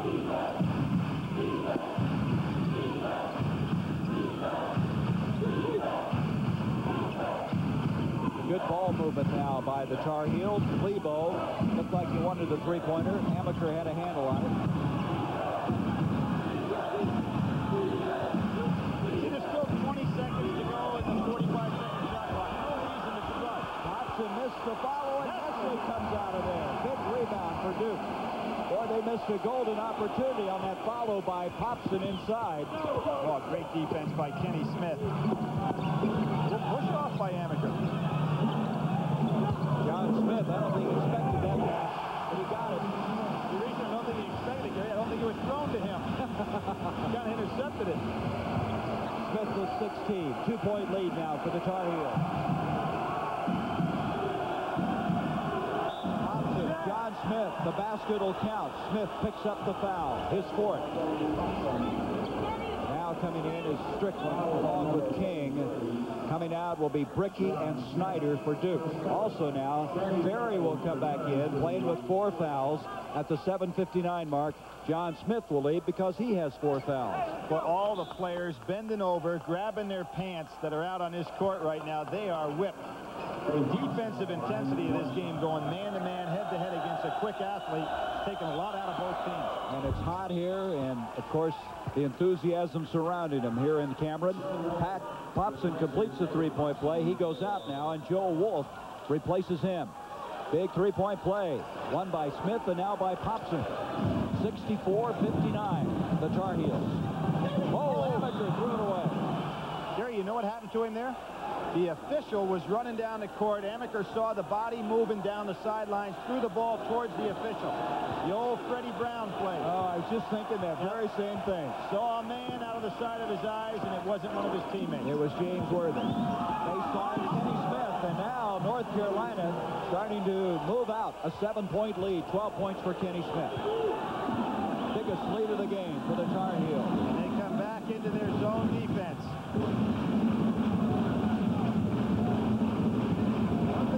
Open up some opportunities for three-point shots. There it is. Strickland. That's one of the disadvantages to go in zone now with a three-point play. Gives a guy like Strickland, Amaker, all of which are pretty good three-point play opportunities. People, Quinn Snyder, if he gets in the ballgame. Well, his catch-up possibilities are heightened, aren't they, those three-pointers? Sure. 4-point lead now by North Carolina. Less than 7 to go in the game. Lebo. Kenny Smith from 3. Rebound, Amaker. 2-on-2 fast break. Amaker and Smith. Amaker, he got it.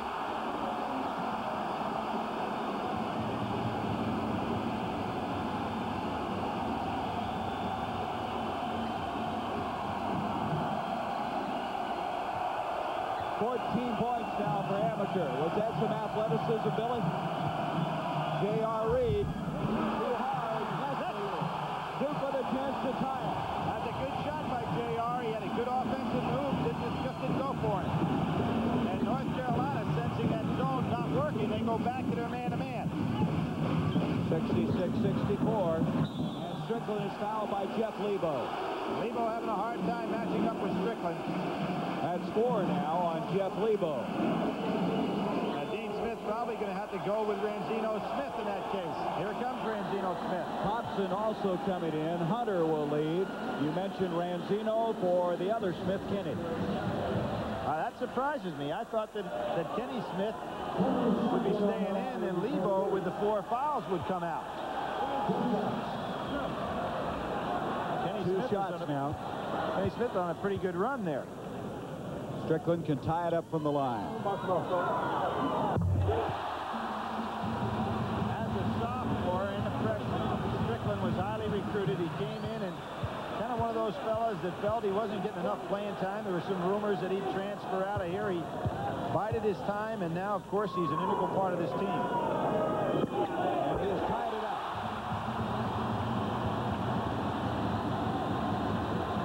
Duke now with 7 unanswered points. They've come back to tie it.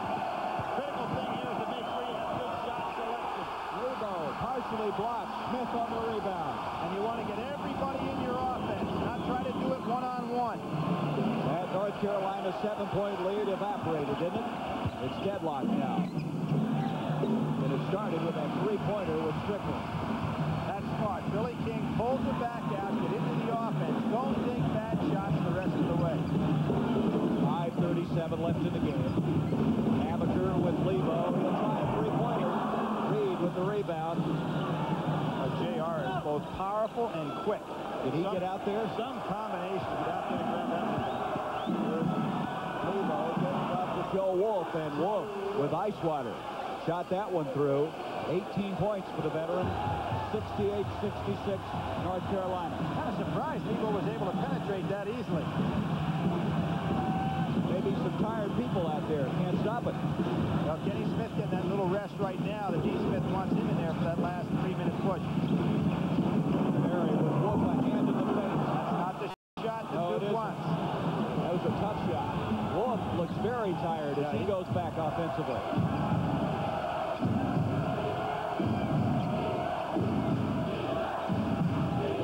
Lebo backing in against Amaker. Reid will bring it up. 4.5 minutes to go. Baseline Wolf. Beautiful passing by North Carolina. That's where that experience really pays off. Wolf is down the stretch. Really played well. Well, there's an example. Not taking the bad shot as Ferry rushed it outside the offense. North Carolina stayed with their offense. So North Carolina has taken a 4-point advantage. The great American face. Rugged, distinctive, every one an original, deserving of the best. The great American razor. Classic, solid, perfectly balanced. It's the Atra system from Gillette.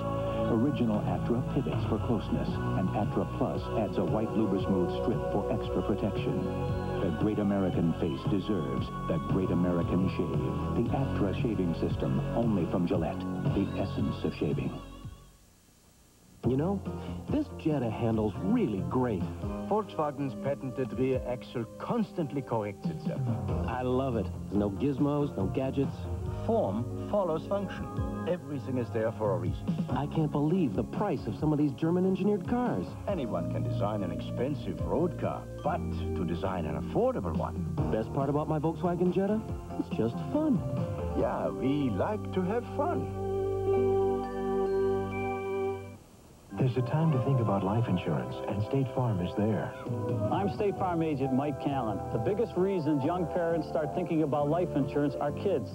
Parents want someone who can explain life insurance and someone who knows how to listen too, so it'll fit their needs. And as a family's needs grow and change, they want someone who will be there to keep that life insurance up to date. That's why they come to State Farm agents. And like a good neighbor. And that's why they stay. State Farm is there. Coming up next, most of you will see from the Civic Arena the Georgetown Hoyas against the Pittsburgh Panthers. Reggie Williams, a brilliant player for John Thompson's Georgetown team. And he's opposed by Charles Smith, who was so brilliant in Spain this summer. He'll be leading the Pittsburgh Panthers, and Paul Evans, the new coach. That's coming up next. Georgetown, Pittsburgh. Some of you will be seeing the game in Wyoming between the Cardinals of Louisville and the Wyoming Cowboys. 4:25 to go here. 70-66. North Carolina the lead. Joe Wolf has hit his last 5 shots to lead North Carolina to this 4-point advantage. But he's out of the game right now, and Carolina playing a very small team. Billy King, dangerous pass to Smith. They got away with it. The basket will count it. We have a foul. San Ranzino Smith. Now, Gary, Carolina, during that timeout, came back on the floor with an extremely small team, which created some tough matchups. And in that particular case, Ranzino Smith found himself under the basket in no position to rebound. Kind of an interesting lineup. D. Smith's going to have to make this lineup a little bigger. figuring he's got to rest guys like Wolf for the stretch drive. 4:10 left to go. That foul on Ranzino Smith, his second.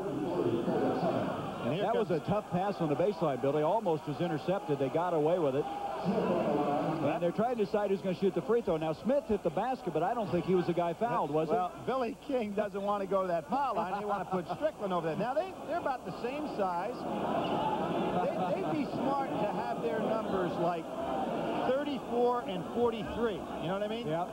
So the official would have inverted. Right. Well, who's going to shoot it? Well, if you're Duke, you're going to put Strickland on the line. Dean Smith's going to say, no, we want Billy King on the line, and Dean Smith's going to want, he's going to want a little talk to those officials. There's the foul difficulty. Duke with 4, and Lebo with 4 for North Carolina. And you see who's on that line, Strickland. Dean Smith still asking why. Well, he's on the road. When you're on the road, you don't get their attention as quickly, right? The guy who got the attention of the officials this week was Nick O'Donoher at Dayton. They ushered him right out of the ball game. He's one of the class guys in the sport. Had a chance to cut it to 1. Instead, they are down by 2. In it goes to Popson. Missed it inside. Ferry comes up with it, and Duke can tie it up. Popson got the shot he wanted. What a struggle this has been. Lived up to all expectations, hasn't it? Billy King into Smith. It's Nathan again. Smith with 20. That's the sophomore, going to be a solid performer. Ranzino Smith. Popson retrieves, and he's fouled. And they all need Ferry, and he's fouled out of the game. Now, what hurts Duke in that particular case is not only his size, but his ball handling ability down the stretch. Hesley's going to come back in. Ferry will lead.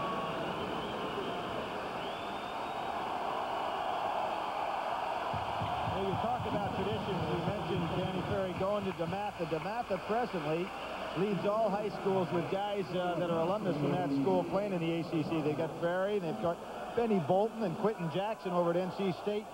Steve Hood, who's that outstanding freshman player at the University of Maryland. Morgan Wooten, the coach there. And that's one of the reasons I think Ferry is so fundamentally sound and passes so well, is his influence in high school. 2 shots now for Popson.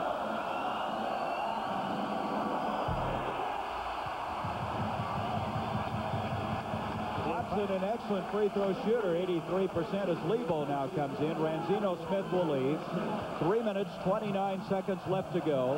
We're even at 70 as Joe Wolf will come in at the first opportunity. And you can see what Dean Smith has done here. He's rested them periodically, and he's going to get what he considers his best lineup in the game for the stretch drive. And the stretch drive is here. Substitution. And speaking of championships, what about this one from Giant Stadium, New York against Washington? Joe Gibbs masterminding his team against Bill Parcells. I'm sure everybody will pause to take note of that ball game. 71-70 now. North Carolina into John Smith. He has 22.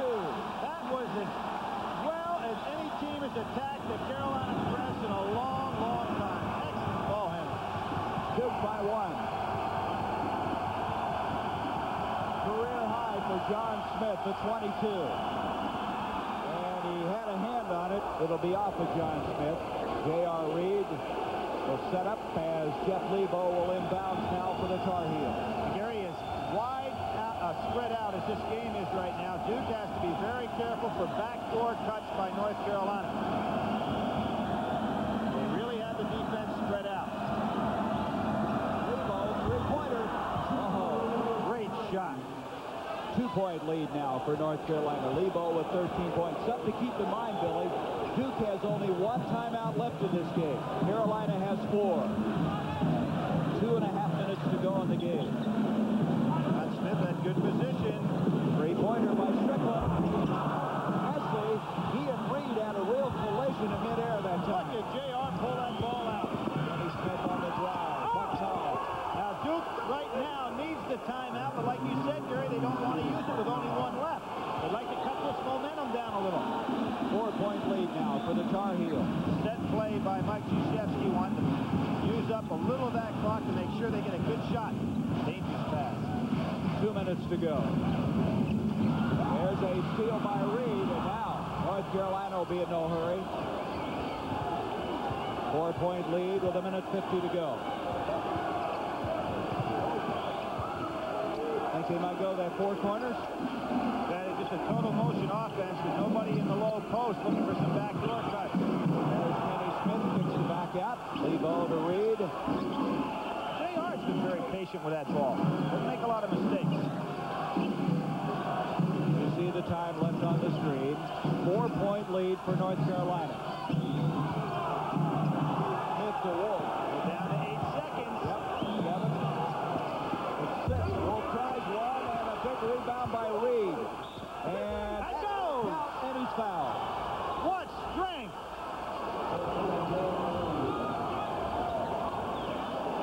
Joe Wolf had it down to 8 seconds, put up the jumper. There's Reid. Got fouled the first time, got fouled again, got fouled the third time on that sequence, and hits the shot anyway. Billy King committing a foul, his 4th. Just before that, Billy, you talked about the poise of Reid, and he just came up with a big basket. Well, he was hammered 3 times in that play. There's Martin Nessie's been having to work against him. JR's a man-child. He is going to be something. 10 points, 12 rebounds. He's hit all 4 of his free throws thus far. 6-point lead for North Carolina, trying to end a 22-game home winning streak here for the Duke Blue Devils. You know, a streak was broken last year when Duke beat Carolina in the last game of the year to win the ACC championship. But what it did, it knocked North Carolina out of 19 straight years of either first or second in their league, which is probably as tough a record as you could imagine trying to accomplish. 78-72, a little more in a minute. Amaker, quick shot, rebound, Reid, and Reid right now is kind of taken over. You don't want to be in a hurry if you're North Carolina. And that's a charge on Lebo. Quinn Snyder precipitated that. That's 5. Lebo is fouled out. Jeff Lebo tried to force it. There was no need to hurry. He could pull the ball back out. The smart player, extremely aggressive. And he caught with a mental mistake on that one. He fouls out with 13 points. Krzyzewski hasn't given up on this one. Why was that 3-point play? You're 2 shots away, right? 78-72, 53 seconds to go. And you have to plan that way as a coach. Now you're looking for Amaker and Strickland to get this shot off. Snyder also a good 3-point shooter. Snyder almost up at 50% on the year from the 3-point line. Both the Smiths are in now. Ramzino coming in to join Kenny Smith. Needs some help. Snyder needs help. He gets it in to Bricky. There it is. 3-pointer by Quinn. And Reid is there again. Going to have a hell ball, and the alternating possession goes to North Carolina. Is that what they're calling? Or they know they're going to call a foul. Foul, trying to reach in on. I was just going to say, Gary, if you call a hell ball on J.R. Reid, I want to see how strong that other man is. That's right. Amaker committed the foul, his 3rd. But Reid now with 14 rebounds. And Billy, they've been big rebounds. Down the stretch, he's taken over both the offensive and defensive ends.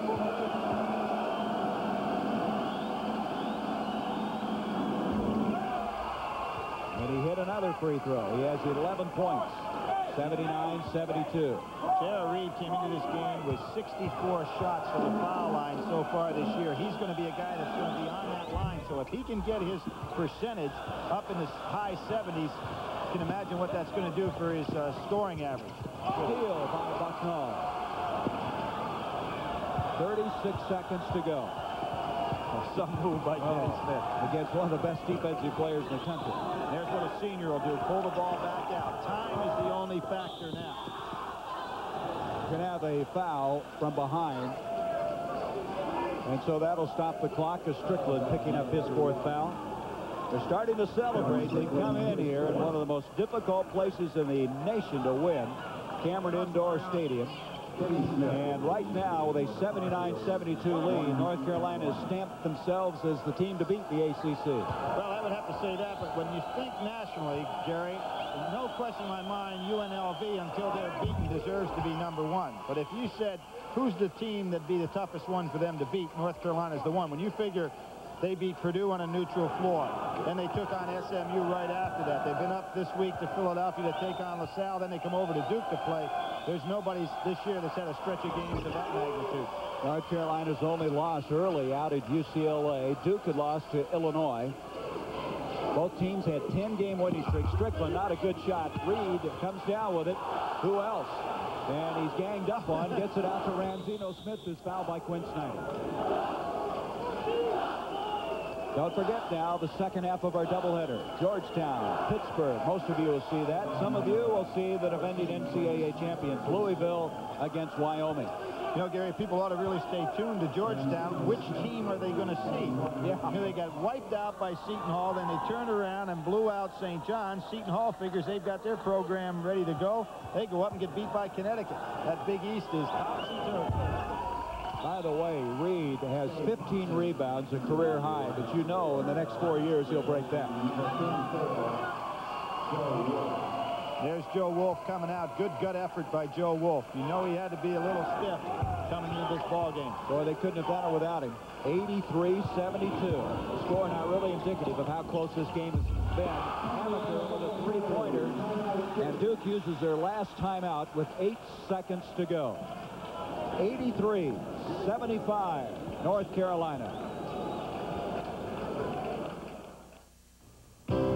Why do 32 million Americans protect their engines with Quaker State motor oil?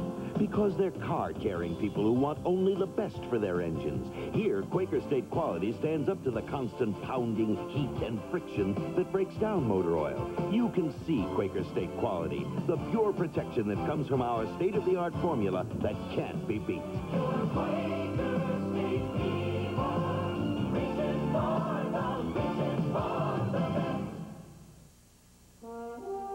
There's no place on earth that I'd rather be than out in the open where it's all plain to see. If it's gonna get done, it's up to you and to me. Come on and head for the mountains of Bush. Head for the mountains of Bush. You know something? The way it runs and feels and everything? This Pontiac 6000 of mine is probably one of the finest road sedans of all time. Oh, come on. Probably. Okay. I did say probably. All right. Okay. The Great American Face. Strong, sensitive. The Great American Razor. Atra Plus. Solid. With a Luber Smooth Strip for extra protection. The Great American Face deserves the Great American Shave. Atra Plus. Only from Gillette. 8 seconds to go on this one. North Carolina to close out with a victory here as Quinn Snyder reaching around and committing the foul on Ranzino Smith. And the Chevrolet most valuable players of the game are J.R. Reid, University of North Carolina, who had 11 points and 15 rebounds, and Tommy Amaker of Duke, 17 points and 2 assists, and a check in the amount of $1,000 will be donated to each college's general scholarship fund to further assist qualified students in all chosen academic fields. It was a tough pick for North Carolina. We gave it to Reid. I thought Joe Wolf had a great game, Billy. 20 points, hit his last 5 field goals. But with a slim margin of victory, we gave it to J.R. Reid. By the way, Quinn Snyder just fouled out on that last play. There he is, sitting down. One of the finest players ever to come out of the state of Washington, a sophomore who had led him in scoring the last 2 games. 85-75. You look at the score, Billy, you wouldn't know how tough it was, would you? Strickland. It wasn't a 10-point game at all. There you see a nice shot by Amaker. Excellent contest. 85-77 the final. As Duke's 22-game home winning streak has come to an end. Second-ranked North Carolina wins it.